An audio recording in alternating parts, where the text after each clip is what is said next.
அந்த கட்சி நல்லா இருக்கணுங்கிற எண்ணம் படைத்த தலைவர்கள் வந்து, இணைப்பு ஒண்ணு தான் வழி. இணைந்தால் ஒழிய கட்சிக்கு எதிர்காலம் இல்ல.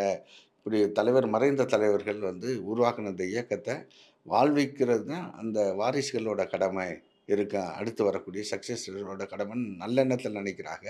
ஆனா கட்சியே கேடுபட்டாலும் பரவால்ல. நான் வந்து அ அந்த உட்கார்ந்த இருக்கைய நான் விட்டு தர மாட்டேன். இன்னும் வெளிப்படையா சொன்னோம்னா, திவாலான கம்பெனி கூட சில சேர்மன் போட்டவங்கன்னு ஆசைப்படுவாங்க.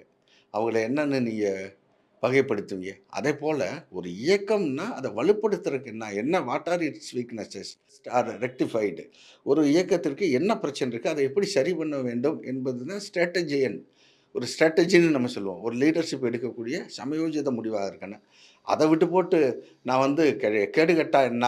நான் வந்து இப்படித்தான் கட்சி கண்ணு முன்னாடி அழிஞ்சாலும் பரவால்ல, அவங்கள சேர்க்க மாட்டேன்னு சொல்றது வந்து, அது வந்து அ ஒரு ஒரு ஒரு நல்ல அரசியல் தலைவருக்கு அடையாளம் கிடையாது. என்ன? அது மட்டும் இல்ல, தன் கண் முன்னாலேயே தன்னுடைய இப்ப கட்டுன வீடு அவங்க கண்ணு முன்னாடியே இடிக்கப்படுதுன்னா, அந்த ஓனர் வந்து சும்மா இருப்பானா? அதேபோல புரட்சித் தலைவர் எம்ஜிஆர், அம்மா உருவாக்கின கோட்டை சரிவதற்கு காரணமாக தலைமை பொறுப்பில் இருக்கிறவர்களே அமைந்து விட்டார்கள் என்றால், வரலாறு அவர்களை மன்னிக்காது.